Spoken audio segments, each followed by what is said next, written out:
welcome back to the Autry Benton Show. Today we got a special guest. I can't wait for you to meet. Hold up. I want to interview you today. Why don't we switch roles? I tell you what, it's easier to be in this chair than that one. All right, well, let's switch. I was made for this seat. Oh boy, I don't know if I was made for this seat though. So Dad, today the roles are reversing. You have been doing this TV show for about 4 months now, and so you've been asking people their stories, tell them about their life. So I think it's time for your viewers and audience to learn a little bit about who Autry Benton actually is. Well, I appreciate that. I'm much more nervous to be here than in that chair. It's easier to ask the questions for sure. Yes, absolutely. So tell us a little bit about what this journey has been like, starting a TV show, kind of why you started it, what has been some of the best memories or conversations that you've had. Tell us a little bit about what it's been like so far. Yeah. Well, honestly, very simple. I'm a simple person, but I really do enjoy people, and I've always said I enjoy people and I enjoy interest in people. And I can tell you this, anybody I've had on this show, whether I agreed with them or disagreed with them, I wanted to interview them, and they're all special. So and I'm gonna get myself in trouble, say which is your favorite or whatever, because I have truly enjoyed every interview. And I've always said this, even people that I sat down with that I knew very well, and I said, I could tell you just about everything about their life, I always came away with something new that I've learned about them, and they've all been special, and I have really enjoyed it. Well, good. I remember when you came home a few months ago and you were like, Eden, I've got this great idea. Let me start a TV show. I was like, a TV show? But very much a podcast girl, something that we share in common about just getting to listen to people's stories and stuff, but actually getting to watch you do this show has been really, really special, and getting to hear the different stories of people. So I'm proud of you, and it's been great. What has been one of the most challenging things about the show so far? Yeah, well, and I'll say this too, is that I always say this when I ask people to come on the show, and then most people, it's very uncomfortable, and I always say this, everybody's got a story, and everybody does have a story, and it is important, it needs to be told. The other thing with the show, and I want to encourage our listeners to do this, I always wanted to be fresh. I always wanted to keep people guessing who was coming on. We might have a lot of public servants, we might have people running for office, we might be a little bit heavy with that right now because we are in primary season, but of course, veterans are important to me. We're going to always highlight that, and business people and different stuff, and so we're just going to keep it interesting, but honestly, it's just myself critiquing myself, making sure I'm doing the best. It's easy to look at yourself and say you could do this better or whatever, but we've got great guests, but there's been some really impactful moments along the way though. They really have. Well, I'm excited for the people to get to learn about who Autry Benton is, behind the suit jacket, behind the TV screen, and to take them a little bit into your life and who this guy is that really is doing this TV show and how you've become this man. So let's take it all the way back to childhood Autry. Tell us what your childhood was like, what it was like growing up, where you're from, all the things about your parents, and just let us into who little boy Autry was. Well, good. So I grew up in Conway, and even, we talk about this on the show a lot, Horry County is very diverse. We've got a big segment, we've got a great rising population, but I grew up in Conway on the rural side, the farmland side. It was a very rural community where I grew up, in the countryside, per se, so grew up, just running around the yard having fun. Mom and dad who worked hard. I come from a household that worked very hard. My dad, taught me hard work. My mom was always in the home. She did her part too. She ran a daycare at times, kept kids, but raising us kids was very important, so I had a good home, played outside a lot, kid of the 80s, so it was wonderful. I had 3 sisters, so I got an older sister, then I'm next, and I've got a younger sister, and then I got our baby sister that came along later in life, and they're all wonderful, but countryside living in Conway, that was my early years, Yeah.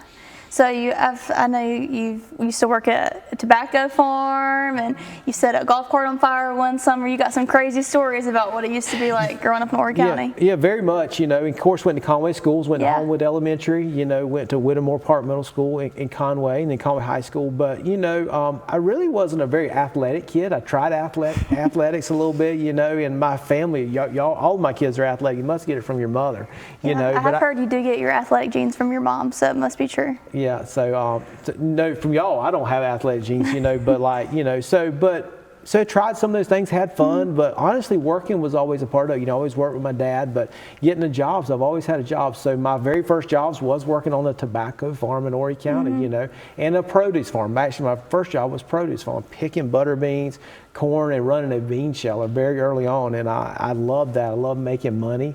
I remember my first car I'd saved up for many summers, and it was an old farmer. His name was Mr. Doc Norris, great man. And the best part was his wife could cook. Man, she could cook some good country victuals. And he paid me in $1 bills every day. It was like $30 a day. And I had a stack of $1 bills. I thought I was a millionaire. So after the summer, I went and bought an old 1970 Volkswagen Bug from my uncle in Columbia. Wide open. It would run 54 miles an hour going down the interstate with an AM radio. But I was so proud of that because it was mine. Yeah. Then went to the back of the fields and to Delane Stevens, who we're going to interview very shortly, and we just had good times, and I think that's the thing that people know is that work is a blessing, Eden.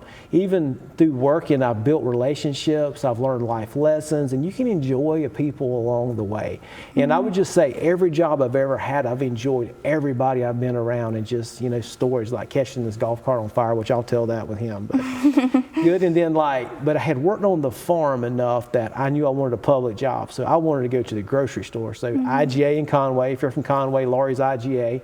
And then I wanted to get outside of Conway, and I took a job at A&P in Myrtle Beach so I could go to the beach to work. So working in high school was always a part of my story. Yeah, and that's something you've deeply instilled within all of us kids in our family is hard work is earned. It's not, you don't just get things, you have to go out and you have to work for it and earn it. And that definitely is one thing that we have all learned from you, and we very much appreciate it. Yeah, well, I had great parents that taught it to me. Yeah, so. Absolutely. It's modeled very well. Okay, so take us throughout the rest of your story. So grew up in Conway, had a great family, you went to all Conway schools, worked really hard. So whenever it comes to that senior year of high school and you're figuring out, all right, what am I going to do for the rest of my life? You had seen your dad being very successful, in different businesses and endeavors that he had. So when Autry kind of got to that age of what am I going to do for, the rest of my life, what were some of those thoughts that, started coming into your brain about what you might do? Yeah, well, I think there's two things that are very important I want to insert right here is that, and if you watch the show, you know that my relationship with the Lord is very important to me. Grew up in church, and I think people hear church, going to church, that's not the same as having a personal relationship with Jesus. Absolutely. So as a very young man, very young, heard the gospel, and so childlike faith gave my heart to Christ, in that we don't earn salvation, we're sinners. Jesus paid it all on the cross for us, and we have to accept that free gift. As much as I could understand that as a child, I did and accepted it, and always involved in church. And I would say even as a child, I always felt God's tug upon my life, even though I didn't understand it all, if I did wrong or whatever, just knew God always spoke to me. And then going to youth camp every summer was big, 1 week a month. Grew up in a very rural, small church. It was great, but we went to youth camp and I was exposed to more things. And I would say it's the next journey in my faith journey is where I really got serious with the Lord and kind of rededicated or whatever, and got serious, So my walk with the Lord are very early on, and my parents also instilled that to me. You going to church, being around, a heritage of Christianity, although we don't inherit it, we have to accept it, and I want to be very clear about that. But being taught early was important. The second biggest life fact was meeting my wife. My wife tell now, us Amanda. About your mom. So your wife, your wife. Was my senior year in high school, and I just say, I was in a singing course, a course, a cappella, and y'all, the thing about it is I can't sing a lick. I can back that up. Yes, you cannot sing. Honestly, a lot of people says, well, why are you in that class? I think because my buddies are in there. I was in there, and I worked hard, like I could set stuff up, but I was in there having a good time. And they had something every year called All County Course that you actually had to try out and sing for, Well, the girls actually had to be good enough to do it, but they always needed guys to sing. So you pretty much made it regardless. And I know this for a fact, Eden. I had the lowest score in the county. Know that for a fact, but I got to go anyway. So we went to Coastal Carolina. Other school was there, and first day, it was my senior year of high school, your mom's junior year. So I was 1 year ahead of her. And this was January, and I was graduating in a very short few months, you know, but we were there and I just showed up to have a good time. I mean, I'm like, I shouldn't even be here anyway, you know, and looked across there and there was the most beautiful girl I'd ever seen in my life over there. And so we kind of made eyes or whatever, you know, and one of my classmates kind of introduced us in a very loud, broad voice. Abby Marlowe, shout out Abby, thank you so much, you know, for introducing my wife. So, but very impactful after just meeting there, after the session, we were down in the seats or whatever, and she came to me and we kind of shook hands, made introductions, but she very quickly asked me a question. She asked me, she says, "Are you a Christian?" And my antennas went all up and I'm like, she's something special. This is a woman of God. This is something special to ask me that. And probably I wasn't living the life that I should have been at that time too, certainly a Christian or whatever, but I knew I desired a godly woman and a godly marriage. So our relationship started from there, quickly blossomed. I graduated, and then that was probably the next life step. Yeah, so fun fact about your mom's love story. You were at the time dating a girl, had to break up with her, and that's a funny part of your story. I'm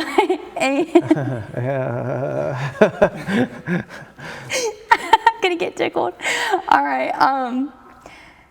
So you met Mom, and after that you were like, I know that's going to be my wife. And from there on, you know, the rest was pretty much history with y'all. Well, you know, the next life step was is that, you know, we were very serious. I mean, we cared very much. I graduated, you know, and I really didn't know what the next steps for me. I know I didn't want to go to college, didn't know what I wanted to do, whatever.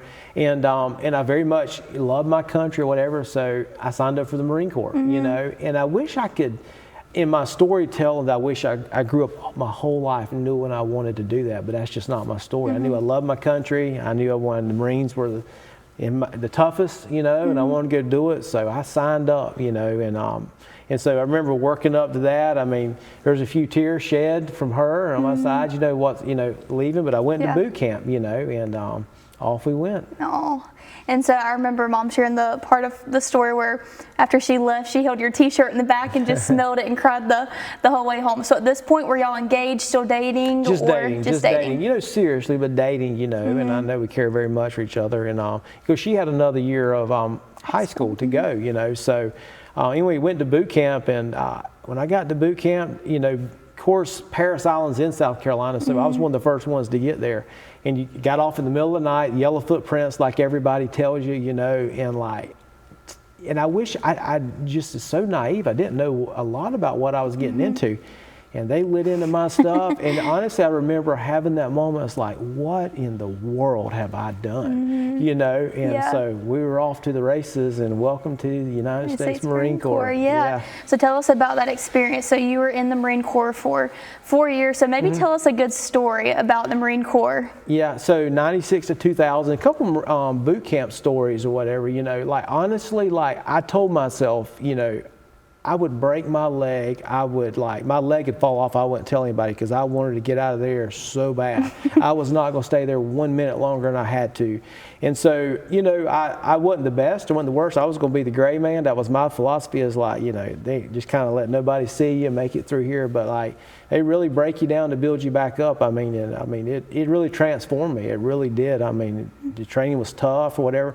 But a couple of good stories. Of course, I'm a Christian. So every night you had a Christian lay leader and you had a Catholic person. So every night, everything is so regimented. I mean, on the spot, you do everything. You don't move unless you're told. You don't speak.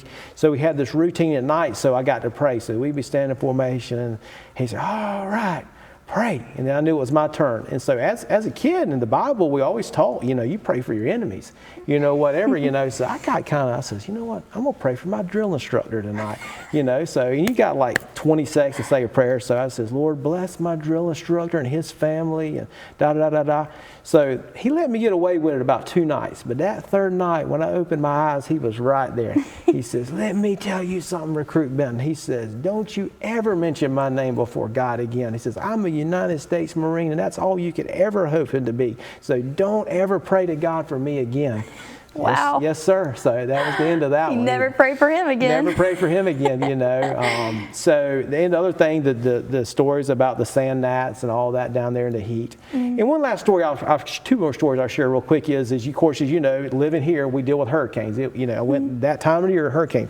So apparently, they don't tell you a lot down there, but I think we're in the middle of a hurricane possibly coming. So they locked us down to the squad bay, and they all told us, you know, a hurricane's coming, it's going to wipe this place off, you're probably all going to die and everything, you know, and just mind games playing with it. And I remember that, like, it was just pretty bad. And I got to thinking, I was like, you know, if a hurricane's going to hit here, it might hit home. So you did have the ability to go to talk to your senior drill instructor one time at night. You had to go hit on the hatch, ask to speak or whatever. And so after they sent me away about 100 times, it was like, what, maggot, something like that. You know, I'm like, sir, recruit Benton's from, you know, Conway, South Carolina wants to know if my home's going to be okay. And he was writing, and he put his pen down, he looked up, and he says, recruit, this hurricane's going to devastate your home, your family, and everything that you ever knew. He says, I'm all that you're ever going to have in life if you become a Marine. He says, go away. And so I thought, you know, that's life in the Marine Corps, you know, going away. Wow. So, and then probably the last story is, you know, my wife is very beautiful. So she sent me a picture, and she sent me a letter. So you could open letters or whatever. And she packed it in with like heart confetti all the way through, and a picture of her. And so I opened it, and it dumped everywhere, the confetti. And I got in so much trouble for that story in her life. So, but then they got her picture and said, oh, recruit Benton, she's pretty, you know, and put her picture on the board. So I did get the award for having the prettiest girlfriend. And they tell you stories like, she didn't even care about you no more. She's got a new boyfriend at home and everything, you know. Tell you stories, walk by, you think about the boy that's kissing her tonight and all that. So, oh my goodness. welcome to the Marine Corps. Welcome to the Marine Corps. So graduated. And you graduated. Did you ever think about dropping out? You're like, we're just enduring this thing, we're making it through. There ain't no getting out. No getting out of it. You know, and I'll say about my Marine Corps service, it was from 96 to 2000. We were in peacetime. I mean, it was, as you know, 2001 is when 9/11 happened. So the military was just so different. It was peacetime, you know, and so I didn't deploy a lot. I just missed it, good or bad. And I'll be honest with you, I really do feel a little bit of guilt that you know, sometimes I didn't do my part, you know. I mean, so I'm glad, you know, but it was a quiet time right before the world blew up once we got out, you know. Yeah. Well, but the Marine Corps, I love the Marine Corps, as you know the story. I do want to give my part back to so many that gave so much more than I did. Even that's why I try to highlight veterans on here and talk about them, just because I want to spend the rest of my life highlighting great Americans. Because I do love my country. I do love the Marine Corps. Once a Marine, always a Marine. And it's given me a lot that I still carry with me today. It's why I wear my lapel pin on the show all the time, because I do love the Marine Corps. Well, thank you for your service under our country. Well, there's a lot of men that gave a lot. So, and America's worth fighting for.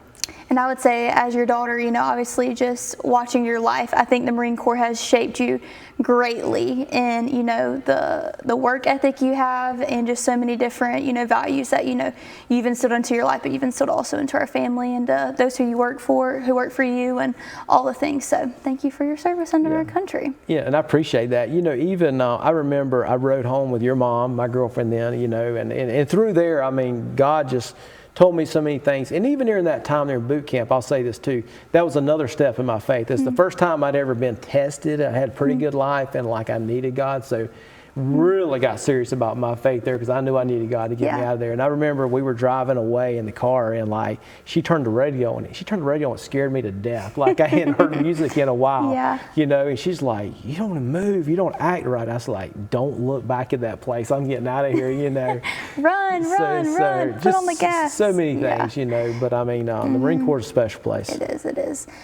So you finished the Marine Corps, and you and Mom got engaged, and then you got married. To kind of tell us a little bit more about y'all's story after Marine Corps. And it's very important that we did get married right in the Marine Corps, you know. So we did get married halfway through. She was graduated high school, we got engaged, and we did get married in our hometown, and pretty cool. We got married. I got married in my dress blues. We had a military wedding. It was special, you know, in some Marine Corps tradition.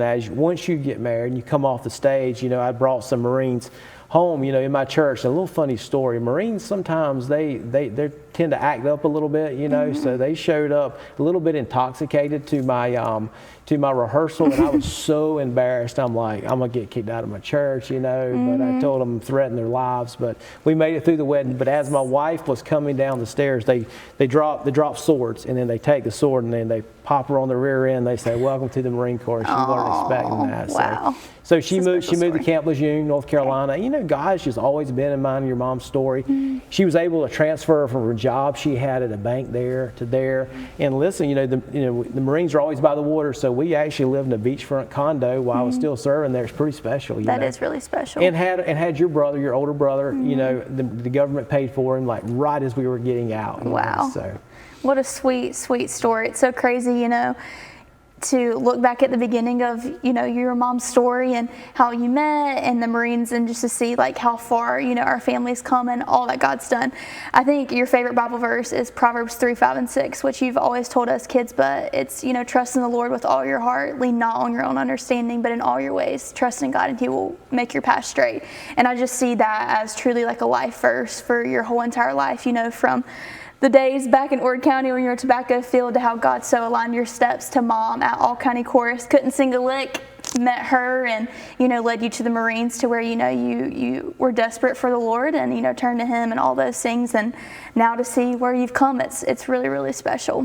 It is. I appreciate you saying that. And, you know, and even in that verse is like this, you just don't know sometimes, you know, but God's guiding you when you don't even see it, you know. And, you know, and I think a lot of times, I talked about this in church yesterday, you know, that, you know, people want to know God's will for their life, you know, and I think the big part of it is just following God's commands and following the Word of God, you know, His general will for our lives. And I think if you get that right most of the time, God's going to figure the other 10% out for you. Absolutely. Even when you maybe not doing the right things, you know, or know He's not working, you know. So speaking about marriage, you ask a lot of your guests about what their best piece of marriage advice is. So tell your listeners what your best piece of marriage advice is. I'll say this, and you know, we do teach young adults in church, and like me and my wife are very passionate about that group, and I love marriage, you know. But I've always told you kids this, is that besides, you know, asking the Lord to be your Savior and come in your heart, that who you marry is your second most important decision you'll ever make. I says you marry the right person, it's like laying on a bed of roses every day of your life. Not that it's perfect, or it could be like laying on a bed of nails, you know. So choose wisely who you marry. So marry the right woman, you know, a godly woman. But for me, marriage advice is just I look at it through the lens of a Christian, you know. I don't see how people do it even without the Lord, you know, and following His commands. So gosh knows, and me and your mom, you've seen us, you live with us, we're not perfect. You don't have a perfect person. My friends, who I call my friends that listen to the show, I'm not a perfect man, and we haven't always got it right, but God's always gotten us through it, you know, through hard times and good times, because we've always had the Lord to rely on, because He's the third part in our marriage, you know. And forgiveness, I mean, that's Christianity 101. Christ forgave us, we got to forgive each other. Not that we can live in a repetitive state or lifestyle of sin, but just forgiveness, you know. And I mean, your mom's so wonderful. I mean, she's a wonderful woman. I mean, she is. She's the best part of me. So just God. Yeah. Y'all have, I think the greatest gift that parents can give to their children is, you know, a marriage to look up to. And like you said, your and mom's marriage has not been perfect. Y'all have had years of struggle, but the Lord has been faithful. And thankfully, us four kids have an incredible marriage to look to, you know, that models, you know, faithfulness and commitment and covenant to each other. So we're super grateful for that. And I just love y'all. I appreciate it. You know, and the other thing is, I think our world talks about love a lot, and love is important, but love is more than a feeling. Love is a choice sometimes. Yeah, it definitely is. It definitely is. So we kind of ended here with Marine Corps Autry, getting married Autry, now got a bride, and you have, you know, your first son Keith Autry. But the truth is that the story is not over. The God, Lord is still continuing to write your story. So what do you do after boot camp? Where do you go from there? Do y'all have more kids? Yeah, I definitely, like, as good as the Marine Corps was to me, I knew I wanted to get out. You know, I knew, and you know, I will say this at this point, from men that serve in the military and people that make a career out of it, you know, their families give so much, you know, because they're away so much, they're deployed, and it's so tough. And although I was proud of my service, I knew that I really wanted to focus in on my family, some things I wanted to do. You know, and had Keith Autry, I mean, so I'm a brand new father coming out, you know, and gosh, I still felt like a kid myself, so much I didn't know. And one thing I want to say about my wife, you know, and she's going to come on in a couple of weeks, get to know her a little bit better, but she's brilliant. I mean, very smart, very beautiful, and there's so many things she could have done in life, but besides loving God, she's Autry, all I want to do is I want to be a wife and I want to be a mother. And anybody that knows my wife, Amanda, knows that motherhood is just ingrained in her. So like, where I was so scared, boy, she had me, you know. Yes. She wanted to take care of them. You know, a funny story about your brother Keith Autry is like, once we found out we were pregnant and we went to the ultrasounds, like, I just dreamed like 2 or 3 times that he was a girl. And so they went to ultrasound and told us he was a boy. I honestly didn't believe it. Like, I was like just nervous, you know. But had him up there, I mean, having my first son, and you know, it kind of changes you seeing the miracle of birth, and you know, and that's the reason why I believe in life so much. I mean, a baby is so precious, the gift from God, from conception, you know, and just seeing the whole process being born and just feeling the responsibility as the dad, what I was going to have. It was the greatest thing, but greatest responsibility I ever felt in my life. But we were coming home to Conway. Coming home to Conway. Yeah, and you know, and to get, my dad had a construction business, concrete construction business. I know I had to have a job. Maybe we'll talk about that in the next section. But yeah, absolutely. Coming back to Conway. Coming back to Conway. Well, friends, that's where we're going to leave off here today. And we're going to pick back up on Autry's story and what life looked like after the Marine Corps, married with a first son, and we'll see where the story goes from here. So make sure you come back and tune in, and thank you for watching today's show.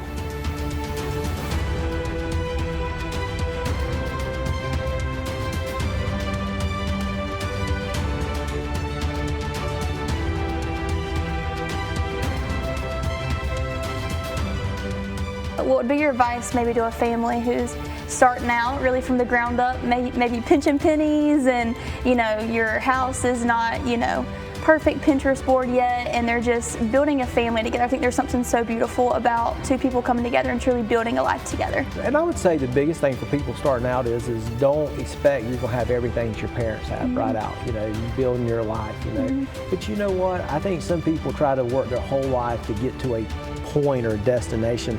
But truly, the joys in the journey, you know, the everyday. I mean, you know, just raising kids and eating dinner around the table, small things of life. The journey is the joy of all of it, you know. Your mom, and I've said it so many times, she was so good mother, and like, it was so easy for her, you know. So her taking care of the home front allowed me to go work and chase my dreams, you know. And so then you come home and you got a hot meal on the table and a pretty wife and good she's kids. Pretty, she could cook. I mean, my wife can cook. She took care of the home front, you know. And I just think having a good team and know what you want, you know, and just figuring it out, you know. So and stay committed to it, you know. And finances are always tight and tough, but we always believed in storehouse tithing to God's house, and God's always blessed us. And it's not a prosperity gospel. I think a lot of people like ruin that and think that if you give to God's kingdom, that God's going to give you everything. I've always said sometimes like this, it's kind of making the washing machine go further or make the tires go further or whatever. But God's just always met our needs, you know, and we believed in working hard, and we were just happy. And that's the funny part of your story. I'm